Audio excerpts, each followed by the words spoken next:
সূরা আত-তাহরিমের ৮ নম্বর আয়াতে কারিমায় ইরশাদ করেন, ইবনে আব্বাস রাদিয়াল্লাহু তাআলা আনহু থেকে বর্ণিত, তিনি বলেন, ৩টি শর্ত পূরণ করে আল্লাহর কাছে তওবা করাকে খাঁটি তওবা বলা হয়। ওয়া ইন্না আলাইকুম লাহাফিজিন, আমি তোমাদের প্রত্যেকের উপরে রক্ষক নিযুক্ত করেছি।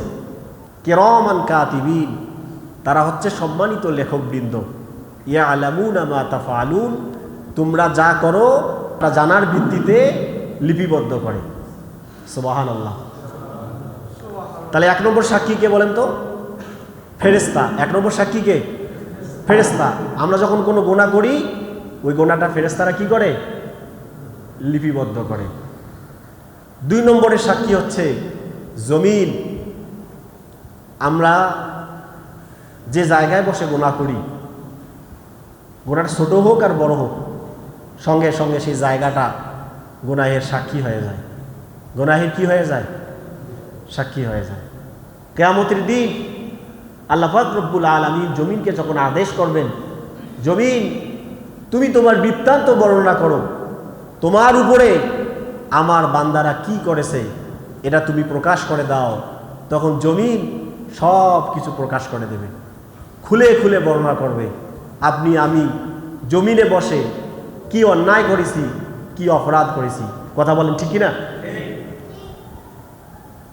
৩ নম্বরে আল্লাহ পাক রব্বুল আলামিন আমাদের সাথে সাক্ষী নিযুক্ত করে রেখেছেন আমাদের অঙ্গ প্রত্যঙ্গ। আমরা যেখানে যে অবস্থায় থাকি না কেন, হাতের দ্বারা, পায়ের দ্বারা, জবানের দ্বারা, চোখের দ্বারা, কানের দ্বারা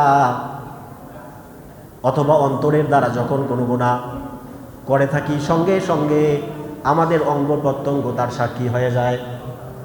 অঙ্গ প্রত্যঙ্গ কি হয়ে যায়? সাক্ষী হয়ে যায়।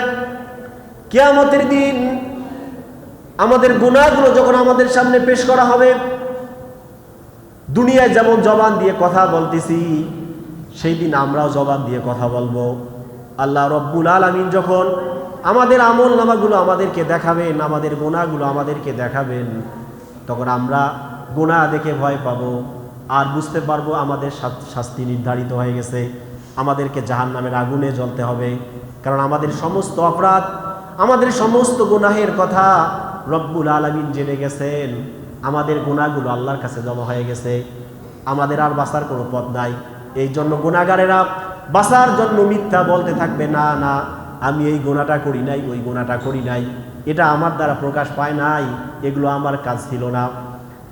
এইভাবে বান্দা গুনাহ করতে থাকবে, অস্বীকার করতে থাকবে। বান্দা যখন গুনাহর কথাগুলো অস্বীকার করতে থাকবে, তখন আল্লাহ পাক রব্বুল আলামিন বান্দার জবানের মধ্যে মোহর মেরে দিবেন। আল্লাহ পাক জবানটাকে বন্ধ করে দিবেন। আল্লাহ পাক সেই কথা সূরা ইয়াসিনের ভিতরে বলেছেন। আল্লাহ পাক রব্বুল আলামিন বলেন, আল ইয়াউমা নাখতিমু আলা আফওয়াহিহিম ওয়া তুকাল্লিমুনা আইদিহিম ওয়া তাশহাদু আরজুলুহুম বিমা কানু ইয়াকসিবুন। আল্লাহ পাক রব্বুল আলামিন বলেন, আজ আমি জবানকে বন্ধ করে দেব। আল্লাহ পাক যখন জবানকে বন্ধ করে দিবেন, আল্লাহ পাক বলেন, ওয়া তুকাল্লিমুনা আইদিহিম, তোমাদের হাত আমার সঙ্গে কথা বলবে, ওয়া তাশহাদু আরজুলুহুম, তোমাদের পাগুলি সাক্ষ্য দিবে, বিমা কানু ইয়াকসিবুন, তোমরা দুনিয়ায় যা করেছো তার ব্যাপারে। বলেন সুবহানাল্লাহ। জবান দিয়ে আপনি মিথ্যা বলবেন, আল্লাহ পাক জবানকে বন্ধ করে দেবে, হাত কথা বলবে, পা সাক্ষ্য দেবে আপনি কি করেছেন। সম্মানিত ভাইরা আমার, শুধু তাই নয়, আল্লাহ পাক রব্বুল আলামিন বলেন, হাত্তা ইযা মা জাউহা শাহিদা আলাইহিম সামউহুম ওয়া আবসারুহুম ওয়া জুলুদুহুম বিমা কানু ইয়ামালুন। জাহান্নামীরা যখন জাহান্নামের কিনারায় পৌঁছে যাবে, যখন কিনারার নিকটবর্তী হয়ে যাবে, তখন তাদের কান, তাদের চোখ, তাদের চামড়াগুলি তাদের কৃতকর্মের ব্যাপারে রব্বুল আলামিনকে জানাই দিবে। চোখ বলবে, আমার দ্বারা তুমি এই কাজ করেছো, হাত কান বলবে আমার দ্বারা তুমি এই কাজ করেছো। এমনকি আমাদের শরীরের যে চামড়া ত্বক রয়েছে, এই ত্বকও সেদিন জাহান্নামীদের বিরুদ্ধে আল্লাহর কাছে কি করবে? নালিশ করবে। যখন চোখ এইভাবে নালিশ করবে গুনাহগারদের বিরুদ্ধে, কান যখন আল্লাহর কাছে নালিশ করবে, সবকিছু প্রকাশ করে দিবে, চামড়া যখন আল্লাহর কাছে গুনাহের কথা প্রকাশ করে দিবে, তখন জাহান্নামীরা ডাক দিয়ে বলবে, লিমা শাহিদতুম আলাইনা, তোমরা কেন আমাদের বিরুদ্ধে সাক্ষ্য দিচ্ছ?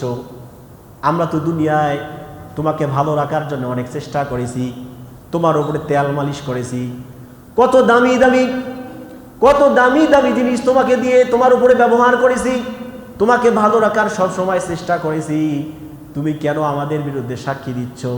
আমরা তোমার কি অপরাধ করেছিলাম, কেন সাক্ষী দিচ্ছ? তখন এই চামড়াগুলি আল্লাহ রব্বুল আলামিনের সামনে বলবে, তখন তারা ঘোষণা করবে, ক্বালু আনতাকানাল্লাহুল্লাযী আনতাকা কুল্লা শাই। আল্লাহু আকবার বলেন।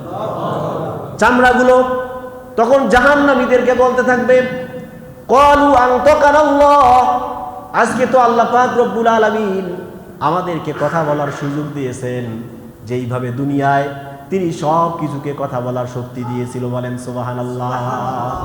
তার মানে আমরা নিজেদের থেকে তোমাদের বিরুদ্ধে সাক্ষ্য দিচ্ছি না, আল্লাহ পাক আমাদেরকে বলার শক্তি দিয়েছেন, বলার জন্য বলেছেন, তাই আমরা তোমাদের গুনার কথাগুলো আল্লাহর কাছে প্রকাশ করে দিচ্ছি।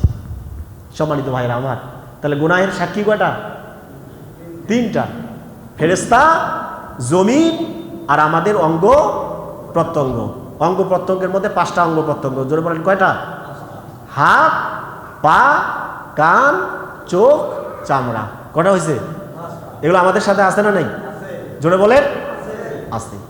তাহলে আমাদের গুনাহের সাক্ষী হচ্ছে তিনটা জিনিস, ফেরেশতা, জমিন এবং আমাদের অঙ্গ প্রত্যঙ্গ। এইগুলো যখন আল্লাহর কাছে সাক্ষী দেবে, আমাদের বাঁচার কোনো বুদ্ধি আছে? জোরে বলেন আছে? নাই। ইবনে আব্বাস রাদিয়াল্লাহু তাআলা আনহু বলেন, আল্লাহর কোনো বান্দা যখন গুনাহ করার পরে আল্লাহর দিকে ফিরে আসার জন্য খাঁটি তওবা করে, আল্লাহর দিকে ফিরে আসার জন্যে যখন মন থেকে খাঁটি তওবা করে, তখন আল্লাহ রব্বুল আলামিন এমনভাবে তার গুনাহ খাতা মাফ করে দেন, যে ফেরেশতা তার গুনাহ লিপিবদ্ধ করেছে, যে জমিন তার গুনাহের সাক্ষী রয়েছে, যে অঙ্গ প্রত্যঙ্গগুলি তার গুনাহ করা দেখেছে, আল্লাহ রব্বুল আলামিন সব কিছুকে ওই বান্দার গুনার কথা ভুলিয়ে দেন, যাতে করে কিয়ামতের দিন হাসরের ময়দানে ফেরেশতা, অঙ্গ প্রত্যঙ্গ আর জমিন আল্লাহর কাছে এই কথা বলে নালিশ করতে না পারে যে তোমার বান্দা অমুক অমুক গুনাহগুলো করেছে। বলেন সুবহানাল্লাহ। জোরে বলেন না সুবহানাল্লাহ। আপনি যখন খাঁটি তওবা করবেন, আল্লাহ পাক আপনার তওবা মঞ্জুর করবে, আপনার তওবা কবুল করে নিয়ে ওই ফেরেশতাকে, জমিনকে, অঙ্গ প্রত্যঙ্গকে গুনার কথা ভুলিয়ে দিবেন, যাতে করে কিয়ামতের দিন আপনার বিরুদ্ধে তারা আল্লাহর কাছে কোনো প্রকার নালিশ করতে না পারে। তাহলে বলেন তওবার দরকার আছে না নাই? জোরে বলেন আছে না নাই? আমরা কি এমন কেউ এখানে আছি যে আমাদের দ্বারা গুনাহ প্রকাশ পায় নাই বা আমাদের দ্বারা গুনাহ হয় নাই? এমন কেউ কি এখানে আছি? আমরা প্রত্যেকেই গুনাহগার, আমরা প্রত্যেকেই গুনাহগার। এটা হাদিসে আছে, নবীজি বলেন প্রত্যেক আদম সন্তান গুনাহগার, প্রত্যেক আদম সন্তান গুনাহগার। তবে তাদের মধ্যে তারা ভালো যারা গুনাহ করার পরে আল্লাহর কাছে তওবা করে। বলেন সুবহানাল্লাহ। তাহলে গুনাহ হয়ে গেলে তওবা করতে হবে কার কাছে? জোরে বলেন কার কাছে? আল্লাহর কাছে। আচ্ছা বলেন, আল্লাহ পাক এই তওবার দরজাটা কেন খোলা রাখলেন? আল্লাহ পাক তওবার ব্যবস্থা কেন করলেন? এটা জানার দরকার আছে না নেই? আপনারা শুনলে আশ্চর্য হয়ে যাবেন। আল্লাহ পাক মানুষের জন্য তওবার দরজা কেন উন্মুক্ত রাখছেন? এটা হাদিস আপনাদেরকে শুনাই। হাদিসটি বর্ণনা করেছেন নবীজির নাতি হযরত হাসান রাদিয়াল্লাহু তাআলা আনহু। সুবহানাল্লাহ। কে বর্ণনা করেছেন?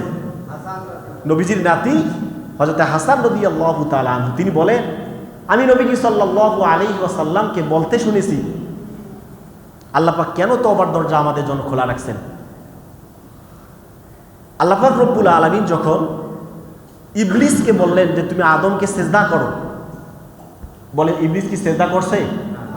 ইবলিস সিজদা করে নাই। সে যুক্তি পেশ করছে, আমি আগুনের তৈরি, আর আদম হচ্ছে মাটির তৈরি। আগুনের কাজ হলো উপরে যাওয়া, আর মাটির কাজ হলো নিচের দিকে যাওয়া। সুতরাং আমি আগুন হয়ে মাটিকে কোনোদিনও সেজদা করতে পারি না। আল্লাহ পাক রব্বুল আলামিন তার উপরে রাগান্বিত হলেন। রাগ হয়ে আল্লাহ পাক তার সমস্ত ইবাদত, তার সমস্ত আমল বরবাদ করে দিয়ে আল্লাহ পাক তাকে লানত দিলেন, আল্লাহ পাক তাকে অভিশাপ দিলেন। জোরে বলেন নাউজুবিল্লাহ।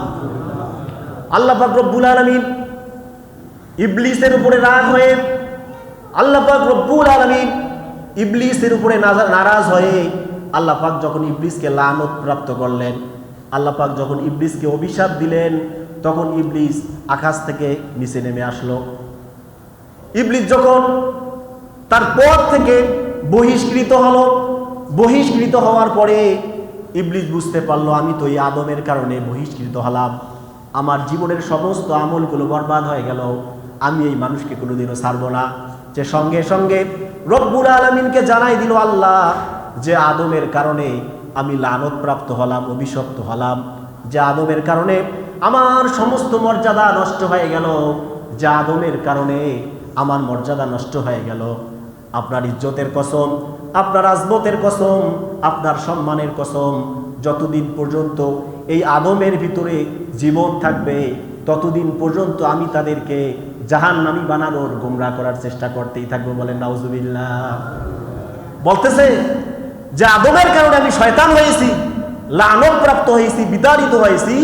এই আদমের দেহে যতদিন পর্যন্ত প্রাণ থাকবে ততদিন পর্যন্ত আমি তাদেরকে গোমরাহ করার, পথভ্রষ্ট করার, গুনাহগার বানানোর চেষ্টা করতেই থাকবো, করতেই থাকবো, করতেই থাকবো। বলেন নাউজুবিল্লাহ। আল্লাহ পাক রব্বুল আলামিনকে যখন ইবলিস এই কথা বললেন, এবার আল্লাহ পাক কি বলেন শোনেন। আল্লাহ পাক ইবলিসকে শোনায় দিলেন, ইবলিস শোনো, তুমি তো তোমার কথা বললে, এবার আমার কথা শোনো। আমিও বলতেছি, আমার ইজ্জতের কসম, আমার আজমতের কসম, আমার সম্মানের কসম, আমার বান্দাকে তুমি গুনাহ করাইতে থাকবে, করাইতে থাকবে, আর আমার বান্দার তওবা আমি মৃত্যুর আগ পর্যন্ত কবুল করতেই থাকবো। বলেন সুবহানাল্লাহ।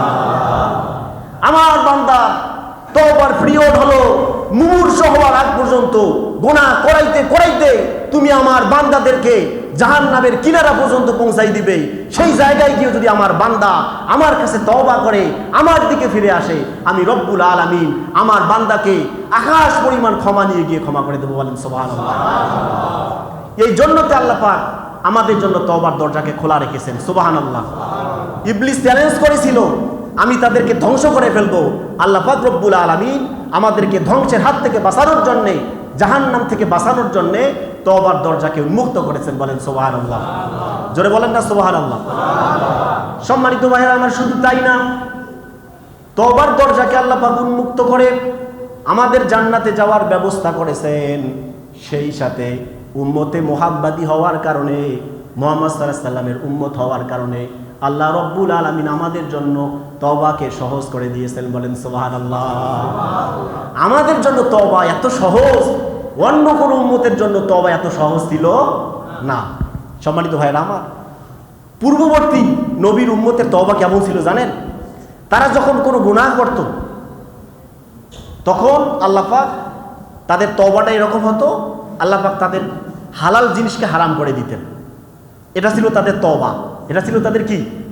গুনাহ করছে, এখন তারা তওবা করতে চায়, আল্লাহ পাক একটা হালাল জিনিসকে কি করতেন? হারাম করে দিতেন। এটা ছিল তাদের তওবা। এরপরে কেউ যদি গুনাহ করত তখন তার ঘরের দরজায় লিপিবদ্ধ করে দেওয়া হতো সে গুনাহগার, অথবা তার চেহারার মধ্যে লিখে দেওয়া হতো আল্লাহর পক্ষ থেকে সে গুনাহগার, অমুকের পুত্র অমুক এই গুনাহ করেছে, তার এই গুনাহের শাস্তি বা এই গুনাহের তওবা হচ্ছে এটা। আল্লাহ পাক আমাদের জন্য তওবার রাস্তাকে সহজ করে দিয়েছেন। বলেন সুবহানাল্লাহ। এত সহজ করে দেওয়ার পরেও যদি আমরা গুনাহ নিয়ে কবরে যাই, এত সহজ করে দেওয়ার পরেও যদি গুনার বোঝা নিয়ে হাসরের ময়দানে আমাদেরকে উঠতে হয়, তাহলে বুঝতে হবে আমাদের মতো হতভাগা, আমাদের মতো লাঞ্ছিত, অপমানিত আর কেউ হতে পারে না। কথা বলেন ঠিক কিনা? আল্লাহ তো তওবার দরজা খুলে রাখছেন, তওবার ব্যবস্থা করে দিয়েছেন। তুমি তারপরেও কেন গুনাহ নিয়ে কবরে আসলে? কেন তুমি গুনাহ নিয়ে কবরে আসলে? তুমি কেন মাফ করাতে পারলে না তোমার গুনাহ? আমি তো তওবার দরজা খোলা রাখছিলাম, সম্মানিত ভাইয়েরা আমার, এই জন্য তওবার রাস্তা আমাদের জন্য খোলা আছে। আমাদেরকে তওবা করতে হবে। কার কাছে ফিরে যেতে হবে? জোরে বলেন, কার কাছে? সম্মানিত ভাইয়েরা আমার, নবী সাল্লাল্লাহু আলাইহি ওয়াসাল্লামের যত সাহাবী ছিল প্রত্যেকটা সাহাবী জান্নাতি। সাহাবায়ে কেরাম দুনিয়া যখন ছিলেন তাদের দ্বারা বিভিন্ন সময় বিভিন্ন গুনাহ প্রকাশ পাইছে, বিভিন্ন সময় তারা বিভিন্ন গুনাহ করেছে, কিন্তু মৃত্যুর আগে তারা গুনাহ মাপ নিয়ে কবরে চলে গেছে। এই জন্য আমরা বলি সাহাবায়ে কেরাম গুনাহ করেছে কিন্তু গুনাহ নিয়ে কেউ কবরে যায় নাই, কারণ কবরে যাওয়ার আগে আল্লাহর কাছে তওবা করে মাপ নিয়ে পবিত্র হয়ে তারা আল্লাহর দরবারে চলে গেছে। বলেন সুবহানাল্লাহ। তাদের কোনো গুনাহ তারা কবরে নিয়ে যায় নাই, গুনাহ হয়ে গেছে, আল্লাহর কাছে তওবা করে তারা মাপ পেয়েছেন। বলেন সুবহানাল্লাহ।